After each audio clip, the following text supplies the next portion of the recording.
Informasi pertama, proses pencarian korban longsor di Kecamatan Petung Kriono, Kabupaten Pekalongan, Jawa Tengah masih terus dilakukan tim penyelamat. Hingga pukul 5 sore tadi sudah ada 17 korban meninggal.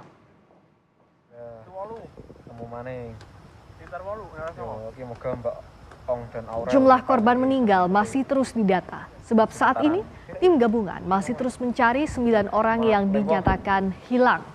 Sementara itu, sekitar 11 korban luka masih dirawat di rumah sakit maupun puskesmas setempat. Longsor terjadi Senin, sekitar pukul 6 sore, usai Pekalongan diterjang hujan deras.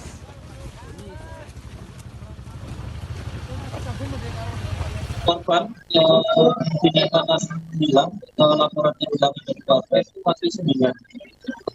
Pencarian besok hari rencana akan kita bagi menjadi beberapa tim. Jadi akan kita fokuskan di titik-titik yang sudah kita curigai, dan sampai hari ini sudah ada beberapa tim yang kembali ke sini.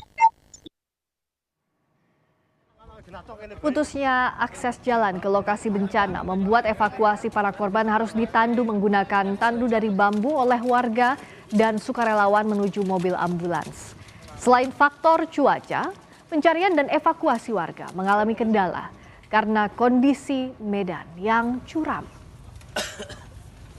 Perkembangan terkini longsor di Kecamatan Petung Kriono, Pekalongan, Jawa Tengah, kita terhubung dengan Kepala Pusat Pengendalian dan Operasi BNPB, Bambang Surya Putra. Selamat petang, Pak Bambang. Selamat petang, Mbak Priska. Kami ingin mengupdate informasi data terbaru terkait korban yang meninggal, luka, dan hilang seperti apa yang dihimpun, Pak? Baik, terima kasih. Yang pertama kami ingin sampaikan duka yang mendalam dan juga prihatin atas kejadian bencana banjir dan longsor di Kabupaten Pekalongan. Kami sampaikan bahwa hingga hari ini laporan yang masuk kepada Pusat Pengendalian Operasi Badan Nasional Penanggulangan Bencana dari BPBD Provinsi Jawa Tengah dan juga BPBD Kabupaten Pekalongan dilaporkan 18 orang ditemukan meninggal dunia. Dan juga saat ini masih ada 8 orang yang masih di dalam pencarian. Demikian Mbak Priska. Informasi terbaru, kami ulangi kembali, ada 18 orang saat ini ya data terkininya yang meninggal dunia dan 8 orang dalam status hilang, masih dalam pencarian. Bagaimana kondisi di lokasi, Pak? Kalau kami melihat dari video, ini akses jalan terputus, masih juga rawan longsor. Perkembangan di lokasi seperti apa, Pak Bambang? Betul sekali, kami tadi mendapatkan laporan bahwa untuk proses penambahan sumber daya kami harus memutar melalui Kabupaten Banjarnegara Utara ya, jadi cukup jauh dan ini menjadi sebuah kendala yang harus kita atasi segera. Dan juga daerah yang demikian ekstrim ya, cukup curam, ini juga cukup menyulitkan pencarian, dan sekaligus di daerah masih terdapat curah hujan ya. Untuk beberapa hari ke depan juga kami mendapat laporan dari BMKG ini masih akan hujan dengan intensitas sedang, dan ini akan kami persiapkan sumber daya dengan peralatan-peralatan yang lebih baik dan lebih lengkap. Demikian. Karena masih turun juga hujan di sana, termasuk juga ada longsor, apakah kendaraan atau alat-alat berat inilah yang akan membantu untuk menyisir lokasi, membersihkan lokasi, sekaligus juga mencari korban, Pak?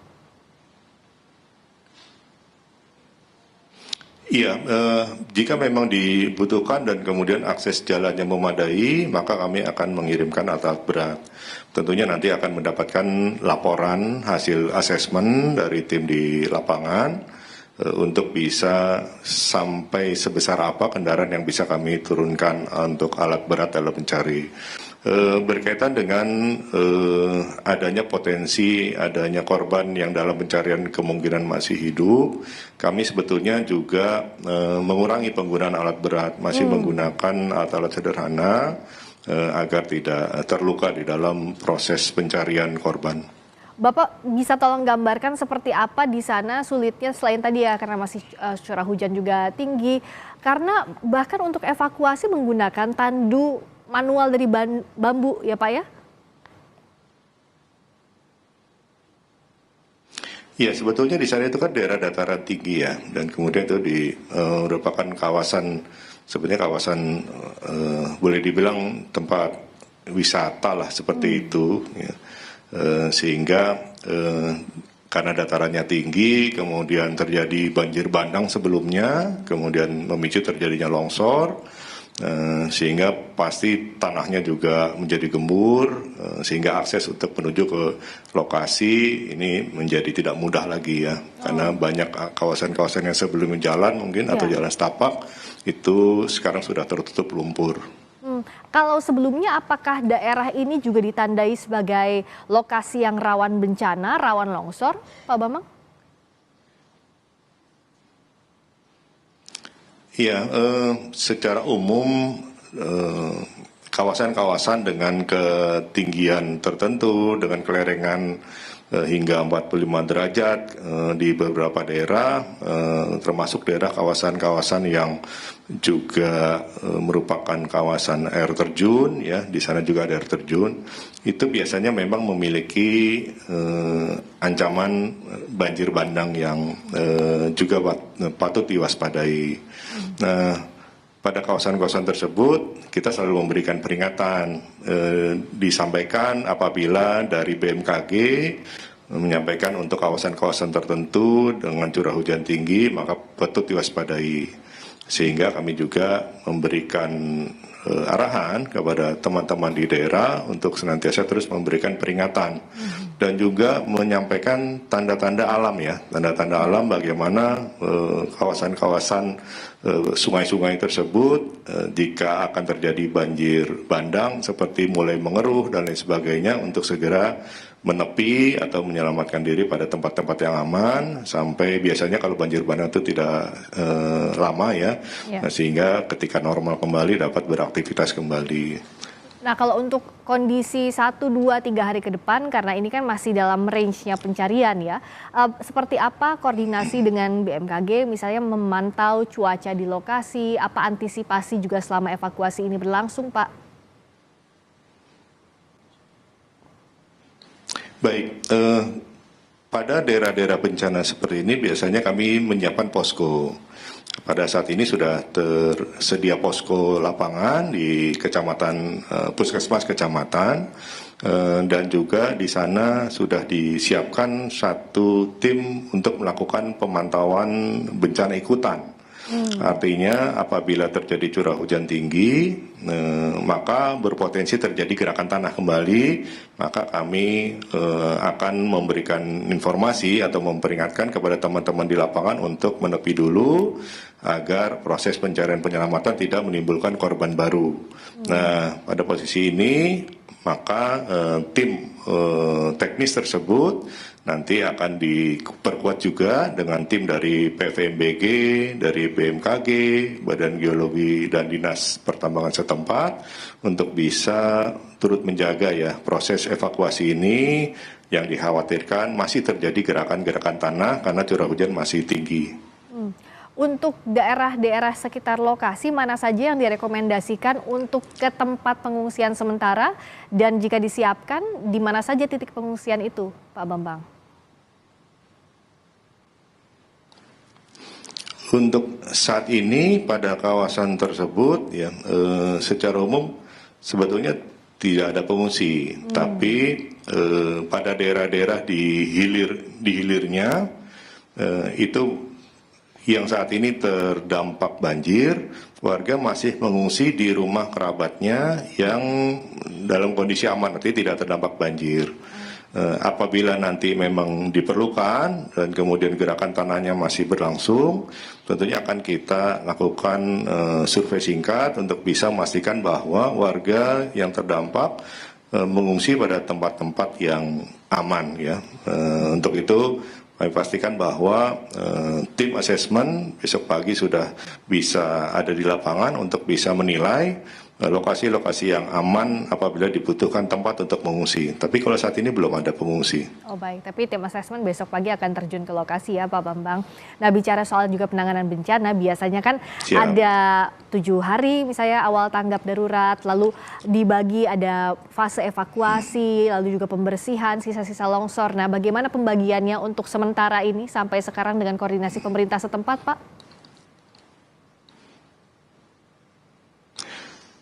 Harapannya nanti besok sudah bisa diselenggarakan rapat posko oleh kepala daerah, oleh Bupati Pekalongan untuk bisa menentukan status daruratnya.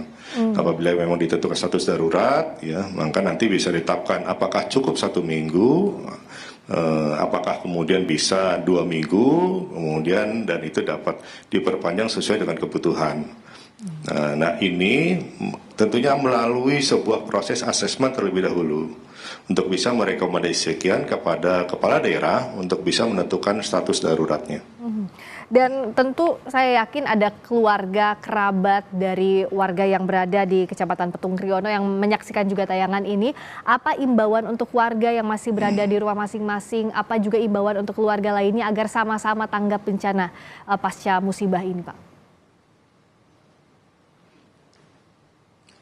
Iya, pada daerah-daerah dengan kerawanan longsor, ya pastikan bahwa yang pertama ya tidak ada mata air baru di kawasan lingkungan. Apabila ada mata air baru, ini dapat dimungkinkan mudah terjadi pergerakan tanah. Kemudian mungkin bersama warga masyarakat lainnya melakukan ronda lingkungan ya kepada kawasan-kawasan yang lebih tinggi apakah terjadi retakan. Jika terjadi retakan maka dapat dilakukan penutupan sementara entah menggunakan terpal atau menggunakan batu-batu agar tidak terisi air, karena ketika terjadi retakan dan kemudian terisi air, hal ini akan memudahkan terjadi bidang gelincir ya pada tanah untuk terjadi pergerakan tanah kembali. Apabila pada kawasan-kawasan masyarakat tidak terjadi retakan dan kemudian terjadi tanda-tanda tersebut, mudah-mudahan hal ini aman, tapi tergantung juga nanti curah hujan. Pastikan bahwa pada saat curah hujan tinggi itu biasa ditandai dengan ketika melihat 10 meter keluar rumah itu masih bisa dapat melihat dengan jelas tidak. Apabila tidak itu kita pastikan bahwa itu merupakan curah hujan tinggi. Jika berlangsung lebih dari 2 jam itu biasanya sudah melebihi 50 mm berdasarkan pengalaman di berbagai tempat. Untuk itu mulai siap-siap pada warga masyarakat melihat lingkungannya apabila terjadi yang saya ceritakan tadi, maka masyarakat dapat mengungsi sementara atau dapat menugaskan aparat pemerintah ataupun BPBD untuk melakukan survei di kawasan hulunya atau di kawasan yang lebih tingginya. Apakah cukup aman untuk dapat ditinggali sementara curah hujan masih tinggi. Demikian. Terakhir Pak, untuk posko yang bisa dihubungi oleh warga jika ada kondisi darurat, di mana saja yang bisa dihubungi? Atau misalnya ada nomor yang bisa dihubungi oleh warga? Iya, kalau untuk posko di lapangan ya itu ada di Puskesmas Kecamatan Petung Kriono ya, atau menghubungi nomor telepon 117. Nomor telepon 117 untuk penanggulangan bencana apabila membutuhkan berbagai informasi, kemudian membutuhkan bantuan, membutuhkan logistik, apakah terdampak banjir ataupun terdampak bencana lainnya. Pemerintah telah menyiapkan nomor telepon bebas pulsa di nomor 117 untuk dapat merespon setiap pengaduan masyarakat berkaitan dengan kebencanaan. Ya, sekali lagi warga bisa menghubungi posko di Kecamatan Petung Kriono jika membutuhkan bantuan ataupun nomor 117. Dan tentunya duka kita semua untuk saudara-saudara kita yang berada di Kecamatan Petung Kriono, Pekalongan, Jawa Tengah. Semoga upaya penyelamatan, evakuasi berjalan dengan baik. Dilanjutkan di lokasi, Pak Bambang, salam kami juga untuk seluruh tim di sana.